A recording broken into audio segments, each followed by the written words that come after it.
Hi, I'm Danger Dan Jers, the host and GM of the D&D Real Play podcast, D&D Dark.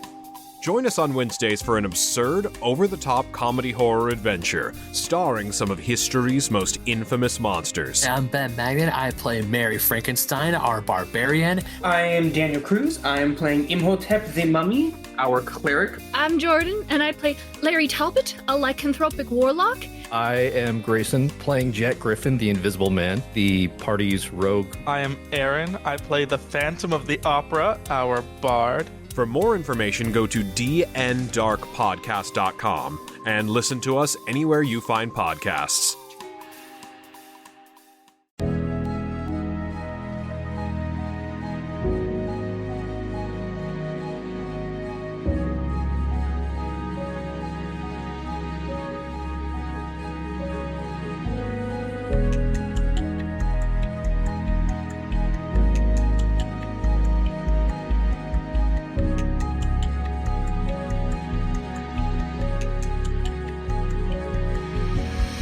Hey everybody, this is Davis over at the CFG, and I would like to welcome you to another episode of Pop Culture Gems. This is a series where we talk to amazing creators, artists, cosplayers, voice actors, and so much more. If you like the interviews we do with these amazing guests, give us a thumbs up and subscribe to our YouTube channel, the CFG channel, or you can either go to our main website, confreaksgeeks.com, or listen to it on any podcast services out there. Today, I speak to a voice actor who has been in a mix of some really cool recent anime series. He's played the amateur adventurer Bell Crannel in Is It Wrong to Try to Pick Up Girls in a Dungeon? One half of the Aldini brothers, Takuma Aldini in Food Wars, Pegasus Saiya in Saint Saiya, the hyper redhead Shoyo Hinata in Haikyuu. I would like to welcome Bryson Baugus to the show. How are you doing, sir? I'm doing great. Thanks so much for having me. That's great. I'm so glad I was able to get you. I know we've been kind of playing this game of cat and mouse for a bit, but I'm really hyped to finally get to talk to you. Yeah, having a back and forth. Yeah, I was talking about you before we started recording. Like, I've been in the middle of moving and everything like that, and so schedule has been kind of wonky with recording and everything on top of that. So I'm glad we were able to set a time that worked out. You have no idea how bad I felt though, because the first time it was all my fault though, because I was I double booked it, and I was like, "Are you serious? I'm in California right now." So but it's like, and then fine. Yeah, but I'm so glad we were able to talk. So I would love to finally get to talk to you, geek out with you a little bit. So here we go. All right. Well, first off, I always ask everybody, and what got you into voice acting itself? What's your backstory on it?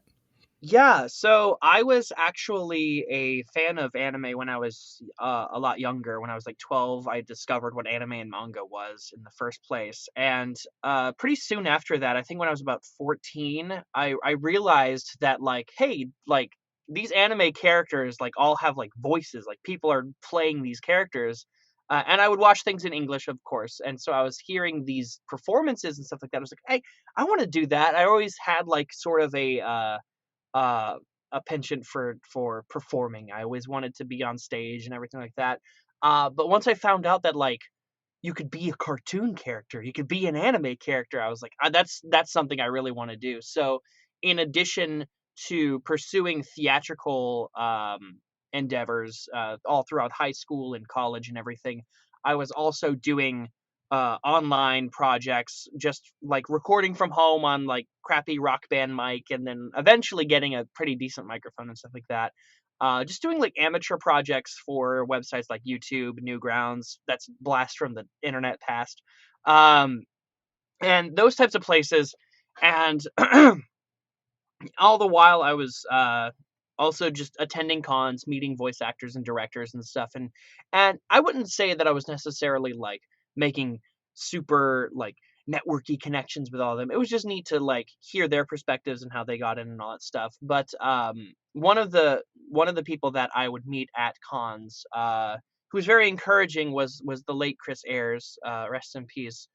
And he saw me at a theater audition in Houston for what was called the Alliance auditions. And it was basically a mass audition where you go in, one by one, everybody goes in, and there's like 50 different directors from all the different Houston area theaters and stuff, and it's just you got 2 minutes to do a song and a monologue, or two monologues, whatever you want to do with your 2 minutes, that's yours. Um, and Chris happened to be there because, which surprised me because Sentai had never been to these Alliance auditions before, and they haven't been there since. So I just kind of lucked out on the timing of that particular audition. Right place, right time. Exactly, yeah. And so Chris saw me there. He recognized me. We even chatted a bit before my audition because I had arrived right as they were still on their lunch break or something, and so we chatted for a bit. And then I guess based off of that theater audition, he was like, "Oh, he can actually like act." So after that, he called me in to do some extra voices for his show at the time called Dramatical Murder. I just did extra voices here and there, and it just kind of snowballed from there. Oh wow, so that's pretty cool. So did you like so like once you started wow, so how long has it been like in voice acting itself for you? So professionally, about 7 years. I started in 2015.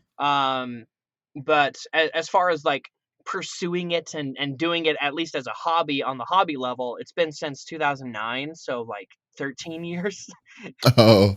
Yeah. Okay, fair enough. I mean that's pretty cool. I'm about to be 28, so once I hit 28, I will have officially had literally half of my life wanting to do voice acting. You said that you were 14 when you kind of got introduced into the world of in like anime itself. Like, what was your gateway anime that got you in to be like saying, "Oh, this is pretty cool. They have voice actors and stuff. This might be something I'm wanting to do." It was definitely Full Metal Alchemist. Just like it's one of those. I mean, I grew up with like Yu-Gi-Oh and Pokemon and Digimon, but like to me, those were always just like other cartoons. Like those were the Saturday morning cartoons that like you saw alongside all the other ones, and that's just because of marketing, and that's how they always marketed Right. them back in the day. Right. Um, but whenever I've like first realized like, oh, manga and anime, like these are like it's like this medium that you can tell all different kinds of stories, not just these like kid friendly stuff. And so one of the earlier ones that I gravitated to was Full Metal Alchemist, and it's still one of my favorite series to the day. And it was before Brotherhood existed. It Mhm. was the 2003 FMA that everybody likes to talk mess on nowadays. But I will still argue to this day there are some scenes and episodes that are better in the original than in Brotherhood, especially the first like third of the series. So you could record that. The first third of original, the first like 15 episodes of FMA are better in the original than in Brotherhood. I will say that. I will agree. I will agree to a certain extent on that. I did. There were things like you were saying on the original FMA that was like, okay, here, yeah, this was a lot betterly done than the original than Brotherhood. Brotherhood was a little slower at the beginning. I will agree. I will accept. Well, actually, my issue with Brotherhood at the beginning, at least, is kind of the opposite. And I don't want to go too far on a tangent, but just on a small tangent.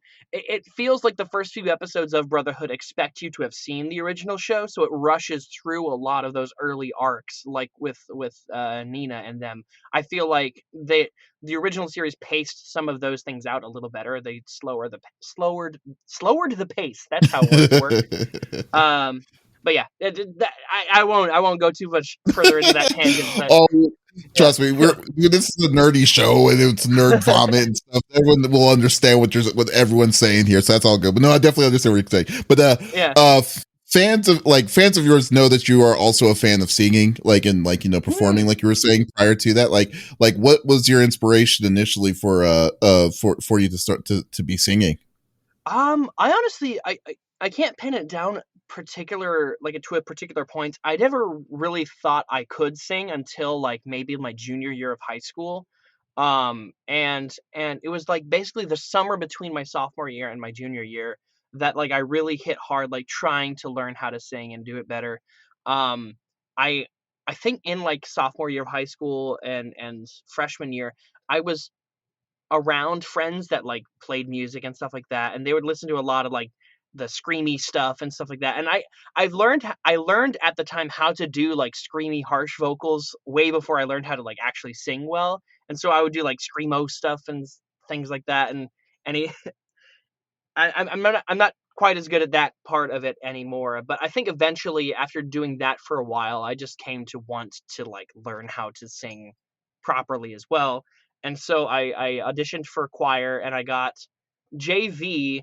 I auditioned for choir before the preceding year, so I had all of summer break to improve essentially, and I got placed in JV. But by the time summer ended, they were like, "Oh, we need you in varsity." And I was like, "Okay, cool."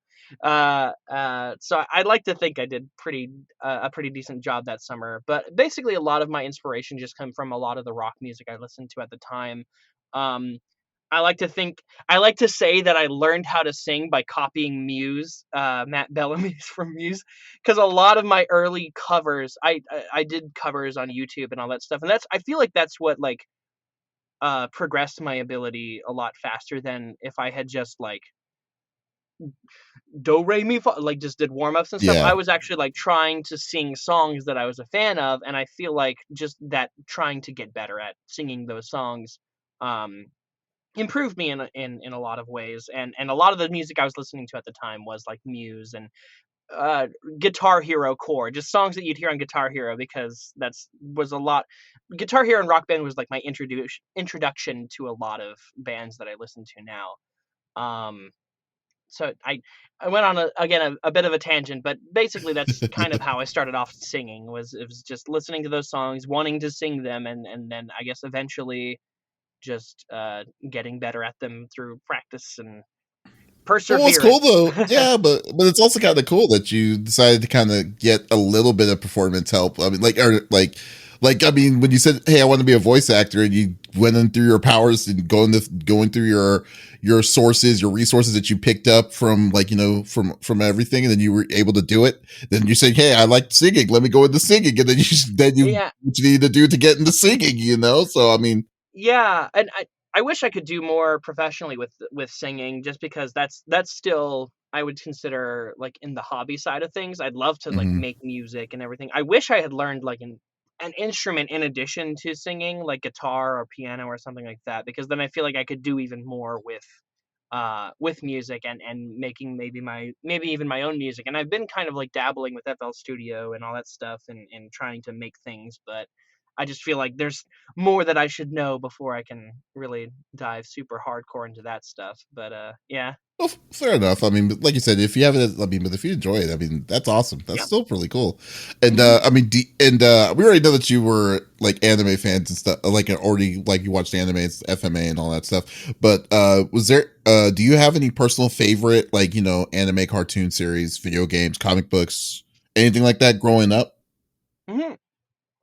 Growing up, it was Digimon, Pokemon, Mega Man, Yu-Gi-Oh. Like the classics. I was a '90s kid. I would say I'm a late '90s kid, early aughts kid, because I was born in '94. So I remember like the latter half of the '90s, but then like mostly early 2000s. But you're early Um, 90s, so you kind of still got that piece of like you do remember the 90s, but you remember the end of the 90s. But yeah, then, but exactly. really, like that kind of stuff. I understand. Yeah.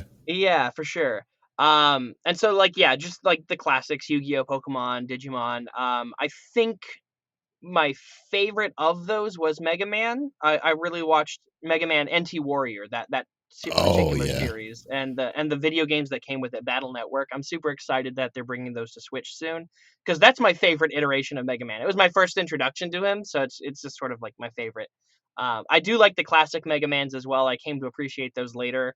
But I still think NT Warrior Battle Network, that's like my favorite iteration of them. Yeah. I'm an old man, and I was there when the first Mega Man came out, Yeah. and I agree, but I wholeheartedly agree that I think my favorite Mega Man series is the Battle Network series as well, because Yeah. I love the RPG aspect of it. It was so fun. It was so simple. It was like here's And 6 grids. yeah, and the battle system, like I don't think I've ever seen anything do that since then. Well, I mean, there's indie games that were inspired by it, but it was like an Yeah. innovator. And until those indie games came out, I feel like that just kind of came and went until the kids that played it as kids were old enough to make their own games based off of that similar system. And I was like, why aren't more games doing this style of combat? Because it was a lot of fun. It was a combination of like luck with like the deck building and chips and stuff like that, Oh with yeah. along with like Twitch reaction skill based like combat. I loved it. No, you're totally right. And I love, I also love those. I love the designs of the characters. They were like a less is more kind of design. They weren't too over the top. They weren't too crazy. And it was just like simplistic color and stuff like that. And I was like, oh, okay. And then when he was in the Battle Network area, he had the shield, which I don't know what was going to block him to go in the network, whatever, to wear a mask or whatever. But he was just there with the sword, with his saber the face sword. shield. Yeah, and then the saber sword. I already packed it, but because after they announced the Switch release coming up, I actually splurged on getting like a statue, which it's Mega Man EXE versus Base EXE, and they're like Mega Man's got his sword and Base has got like this like power orb in his hand, and they're standing on top of like a glitched out gospel from Battle Network 2. It's really What? Cool. You have a it was more statue expensive like that? than I would like to admit.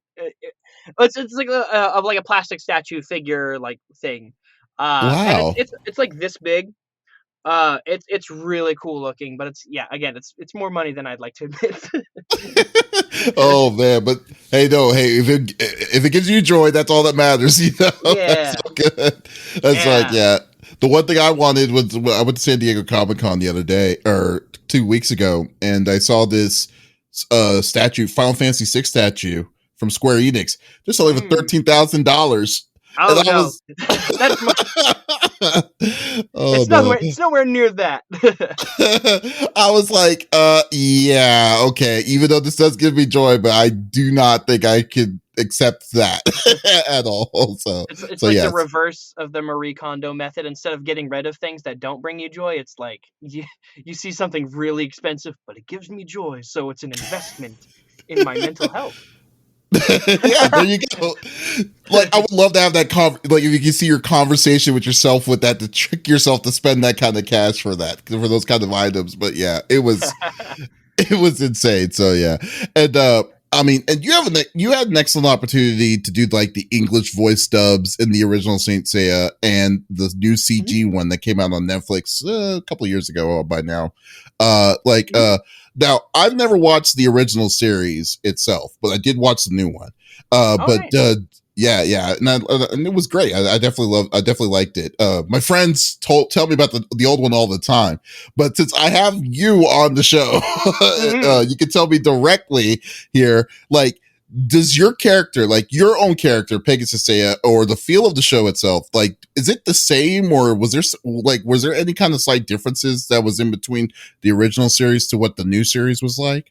Yeah, so we actually worked on the new one first. And so that one itself is actually kind of different from most anime that I work on in general because unlike most anime where we are acting to completed animation and trying to match the animated mouth flaps, this one we actually record to like storyboards and everything, and after we're done recording our lines, they have us like do a video of our faces saying each of the lines so that the animators in Japan can actually animate to our audio. So Oh wow. if you watch it in English, you'll notice that like the mouth movements are actually matching what we're saying as opposed to what the Japanese is saying, which is kind of different than how we do most of these different shows. And so that's like one of the big major differences between the two. And then maybe I think a year or two after working on the reboot, they came out around the same time, but whenever we started working on them was a good like maybe 1 or 2 years difference. Um, once they came around and they were like, hey, they want to do classic Seiya as well with the new cast and everything, and that was super awesome. And then I would think that like maybe one of the big differences between the two shows is maybe like tone. The classic show is still very 80s anime, and it's very like slower paced, kind of like think like classic DBZ, where they like to take their time explaining things a lot. And it's just like it's paced like an 80s anime, but I enjoy it because it's got like this just sort of aesthetic to it that I really enjoy, and I really love the look of those sort of like classic animes from the 80s and 90s, that painted look, The hand um, drawn. the hand drawn. Yeah, it's just got like this style to it that I really like. In terms of characterization, we tried to keep the characters pretty like consistent between the two iterations of him because I imagine that's why they wanted to keep the new cast, is so that they can carry over that same kind of characterization between the two. Oh, But yeah. okay. But it's still pretty unheard of that they would decide. I mean, like it's. I would say it's seldomly rare when they decide to say, "Hey, we're going to come back." I mean, I think the last one I could remember that they did something like this was Lupin with with Richard Epcar and them all and all of that. But like with them to give you the opportunity, we're like saying, "Okay, here's the new one," and then they're like, "We're going to retcon it." And we're going to let you be the same characters that was in the new one into the old one, and just bring it out over here. And I mean, I was great. I think it was a great move itself, but I really wish but I was like, can I watch the original series after I watched the new one? Can I go back to that and watch the original one? And when you were saying about story and pacing on it, though, like, are we talking about oh, we're talking about like what we were talking about FMA and then Brotherhood, like they were more meticulous on or slowly setting it up, or are they, or what?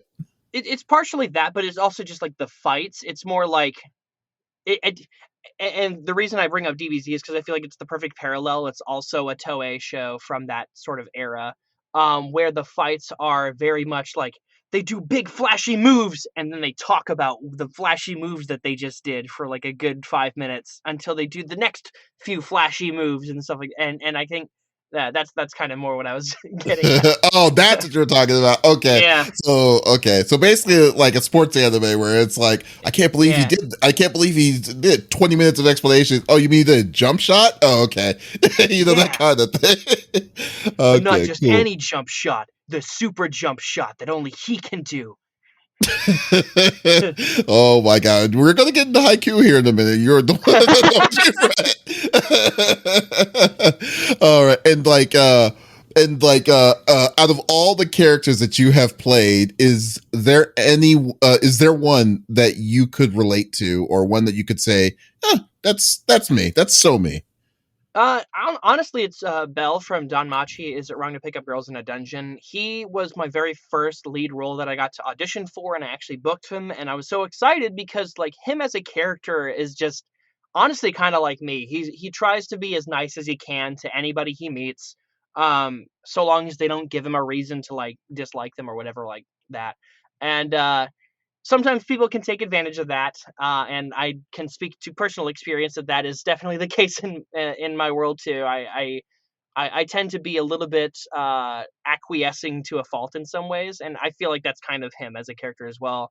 But he also has that drive to try and be better at whatever he does. Like his thing is that he wants to be physically stronger, so that he can like protect his familia, but also catch up to the person that he looks up to. And I kind of see myself in that way too, is like I'm always trying to improve in what I do. And so yeah, I feel like on both of those sides that Bell pretty much encapsulates me. Yeah, that's a good one. That's definitely a good one. I was actually I did have a quick question about Bell, because Bell, I mean now where are they at? They're on season 4 of the Pick Up Girls in that. And like from 1 to 4, you kind of do see a little bit of like an evolution of Bell himself, because in the original one, he was starting his journey to becoming, what he was wanting to become. And then then in the third one, which kind of pissed me off a little bit, I'm gonna have to say it. The third one's my favorite season so far. I do like the third one. The third one was my favorite season. But the thing that pissed me off was not the series, but the Minotaur. That he fought. Yeah. At the end. I'm like, come on. It's like he was so close, So I was just, but like you see the evolution already kind of there, but he's not quite there yet, obviously. But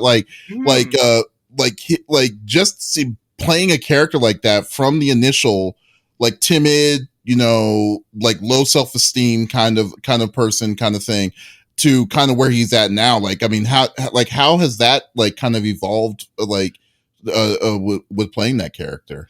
Honestly, I feel like he's also, and I didn't even mention this because I just thought about it just now, but I feel like he's the perfect parallel for me in my career growth as well. Because when I voiced him, he was my first lead role, and when you're new to a certain industry, especially in performance and stuff, there's always like little voices in the back of your head that's just like, oh, you're not that great. They're only using you because of blah blah blah. They're just being nice to you or something like that. It's imposter syndrome is like a whole thing if you haven't heard of it.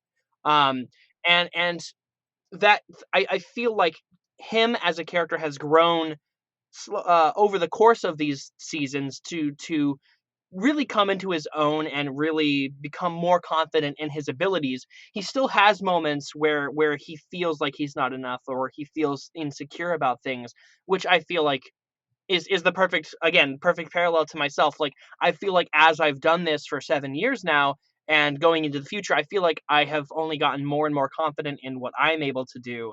But that doesn't mean that like every now and then I might feel like insecure about like, oh man, but am I really good enough for this project? Should I really reach out to this director and be like, what if they see my stuff and they're like, ah, that's nothing, like whatever, chump change, kid. But it's definitely I feel like the perfect example of how I've grown as a person, parallel to his growth as a character as well. I never thought about that until just now, and I was like, oh, that's a revelation I'm having. That is a really good revelation there, because I was thinking that I was like, wow, okay, that is actually great and perfect. Like, oh, so there you go.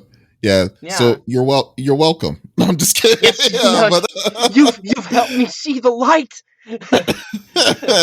Oh man. And I mean, do you ever watch any of the series that you are in yourself? Like, have you like I mean, even though I know some people don't, but like, do you personally do that? When I started out, I watched every single thing I was in. I was like, I was that guy in the background who's like, yeah, what a jerk. Or something just like little small things here. Like, I can't really do that now because I'm blessed to be in too much stuff that I can't really take the time to watch everything that I'm in. Right. But I do Right. try to watch the things where I'm like a major part in. Like, I watched Haikyuu, I've watched Danmachi all the way through. I watched Attack on Titan, and that's one of those shows that I was a fan of before I was even involved in it. Um, which was amazing to be able to come in on that show like so last minute. Mhm. And so like yeah, there's definitely like a few shows that like I'll be a major part of that maybe aren't my cup of tea or something like that, and maybe I won't watch them on my own time, but I have no qualms like working on those types of shows. Like Diabolic Lovers is a big one that like uh it's kind of niche, but the fan base for it is very strong. I don't But know it's what just that one is. Uh, it's Vampire Boys, and it's like a reverse harem. It's based off of an Otome game, I think for the PS Vita or something. Which is it's very much a vampire girl's fantasy and very much not mine. But I That's mean, funny. it's always fun to play those types of characters because like it's the character I play, Komukami. He's the nice one, but he's also kind of a jerk still. The misunderstood one. Yeah, Let's say yeah, that. yeah. Oh my gosh. And just wanting to know, like, I will have to say one of the most recent roles that you played that's actually coming out was Yu Izumi in Shikimori's not just a cutie. I Yeah. was actually pleasantly surprised on how good that series, that show was. I mean, Yeah. yeah. It's such a wholesome, just fun show anybody can enjoy. It doesn't really delve into anything too controversial or edgy or anything. It's just like a fun, just wholesome show that you can watch with your sweetheart. We just wrapped the final episode too. It came out I think last week or so, and so I'm definitely gonna miss that show. But hopefully they Mhm. can come up with a season 2 or something. I think that there's more to the manga. I haven't read the Right. manga, but yeah. Oh man, that'd be pretty cool. And then and my girlfriend like just cannot stop talking about haiku. You know, like to this day. And I mean, I don't know, like it's all out, right? Like now it's done completely, right? Am I right? As far as what they've released in Japan, it's definitely Okay. not. There's definitely more to the manga for that one, and people are hoping they come out with a season 5. But even I don't even know that. I hope that they announce a season 5. But we've released a dub for every season that's been made so far, up through season 4. So we're essentially up to date to where it is in Japan in the anime form. Exactly, itself, yeah. right? Okay. Mhm. All right, cool. But like I was just saying because like we were saying about like extreme explanations and stuff like that, especially your character is like literally like off the walls, like kind of ADHD, kind of hyper, from what I've seen. And I haven't seen a lot of Haikyuu, but like, and I'm just surprised. The fandom of this series itself is very interesting to me, and I love it. I love the fandom of it. But like, were you surprised of the level of fanfare that this series brought to you? Honestly, I kind of knew going in that it was a pretty big show because well, I was still going to college while working on this show. And I was because I was still finishing out my college degree when I first started voice acting professionally. And this was one of those shows I auditioned for that I was like, oh yeah, I've seen like friends around campus on their laptops watching this show. I'm like, this is gonna be a big one. So I was like, I gotta get this one. Um, so luckily I ended up getting it, and so I knew going in that there was going to be like big shoes to fill with it. So that's why I tried my best to give a good performance as far as I can tell. Um, I'm a little biased, but I tried my best to make sure that the fans that I knew were already there would enjoy my iteration of Hinata essentially. Oh, okay. I mean, but yeah, I mean, like it sounds like y'all were having a good time when y'all Yeah. initially like were doing it, but it's just the level of just like craziness. I mean, Yeah, like, for volleyball is amazing to me. No, yeah, it's super fun. Also, just outside of the games too, which are super hype and action moments. There's definitely there's sorry, those moments off the court where the kids are just being high school boys, and I feel like the writer of the show and the director Kyle Colby Jones, they did a really great job of capturing just these are high school boy goobers that are having fun playing volleyball, and some of them might take it really seriously and then the others maybe not as seriously, but they still have a great time doing it. And yeah, I just love those dynamics in the show. Oh, okay, cool. And do you have any like you yourself? Do you have a dream role or character that you would like to play, or have a chance to play? There isn't really a dream role in particular that I'd like to play. I've always really wanted to be a part of like childhood shows. So partially I've already had kind of that dream come true because now I'm the main character of Yu-Gi-Oh! Sevens, and like I said earlier, like Yu-Gi-Oh! Is one of my childhood shows. And I could never have imagined getting to be a part of Yu-Gi-Oh! Let alone being the main character of the series, which is still like I'm still reeling from it. Whenever I got the casting announcement for that, I straight up cried. I'll admit it. Wow, I that's was like, oh awesome. my gosh, I'm John Yu-Gi-Oh. But some other shows that I would love to be a part of, and it would be a dream come true, is like Digimon, because Digimon to me, anime wise, I've always thought Digimon was better than Pokemon. The games, you can like. There are some Digimon games that I enjoy more than the Pokemon games, but usually the Pokemon games were more consistent. Hmm. Um, but for the anime, I always felt like it went into like a lot more meatier plot topics and stuff than something like Pokemon. Pokemon always felt kind of like, oh, it's a fun romp and adventure with your friends and stuff, but it never really got super like intense with its storytelling and characters, whereas Digimon always did. And I always thought the Digimon designs were cooler too. So Yeah, I would totally Digimon's a agree. big one for me.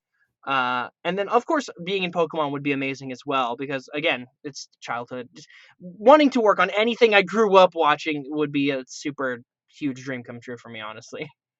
That's so awesome. Yeah, that would be a very cool excuse me, a very cool experience to do Of to course. have. But hey, hey, but at least you got a check mark with Yu-Gi-Oh though for Of now. course. So No, it's great. And I've tangentially touched Pokemon. I was the announcer in Pokemon Unite. But it'd be great to be in like the main series as well. That'd be awesome. while you were the announcer in that, you don't even sound, Yeah. I don't even recall you being like the sound of it Yeah. like Pokemon Unite. that is so Pretty much the cool. deal. Yeah. Yeah, very, very nice. And is there like in your mind, and I'm sorry, I just thought about this here. Like, is there any like what's the out of all, like, if you can remember as much as you can remember, is there like a crazy, like, what's the craziest or funny like line that you could remember that you ever said, like while you were in the booth, or anything out there? There's one line that I don't remember recording, but I remember like there was like Haikyuu funny moments coming around on Twitter and stuff like that, just like a clip show of different dub moments that were great. And because of how fast we work, like sometimes the lines out one mouth and out of your brain forever. That's a new phrasing that I will patent. That is whatever. the best. Yeah, you're totally right. That should be a shirt too, because it really is. It's real. Out your mouth, then out your brain. And then, but after seeing these clips circulate, I remembered, I now remembered from those clips that there's a scene where in Haikyuu, Nishinoya is like going to try and like hug Kyoko when she enters the room or something. He misses and like hits the wall or something. But then you just see Hinata in the background, and he's not even like a main focus of the scene. In the clip show, they zoom in on him just in the background, and he's just like, he's like a horny tornado. I love that line. He's like a horny tornado. That's funny. Yeah. I love it. There's a good reason why that was cut, obviously. No, it's in the show. I just don't remember recording it physically, because it's probably one of those lines where it's like, we got the take in the first try and we moved on, and it just sort of like was out of mind for a while until I saw those clips like circulating around, Wow. and that was just a funny moment that I really loved. That is awesome. Bryson, thank you so much for stopping by. I really appreciate it. It was fun talking to you and stuff. Just wanting to know before I let you go too, is there like any upcoming events or any Mm-hmm. shows that folks can come by and say hello to you at? Sure. I don't know when this podcast is airing, but I am going to be, it's probably not going to be up by this Saturday, but this Saturday I'm going to be at LairCon 2022 in North Houston at Dragon's Lair. I'm going to be at Anime Houston next weekend, August 12th through the 14th. And then I will be in Comic Conroe the last weekend of August as well, which is in Conroe, Texas. All these are Texas cons. And then I have a few things lined up later in the year that I can't announce yet, but I will be posting about on my Twitter. That's the main place where you can find me updating things, which is at Baugus Bryson. And yeah, I also do. I'm trying to get back into Twitch streaming and doing more YouTube videos and stuff like that. If you're interested in that, I'm also Baugus Bryson on YouTube, on Twitch, and then on YouTube, I'm just Bryson Baugus. Yeah. Wow, man, that's awesome. That's awesome. You're always on. It's always on the move. It's always nice being busy too. So there you go. Hey, people always frown about like underestimate the level of conventions Texas has. So but seriously, no joke. There's a ton of conventions here in Texas. It's not just Cali. So there you go. But guys, thank you so much for stopping by, Bryson. I really appreciate it. And guys, if you loved this interview with Bryson, you can also check us out on our main website, confreaksgeeks.com, to check out some more awesome, also awesome, I can't say it, episodes of the PCG. So once again, this is Davis signing off. Y'all take it easy.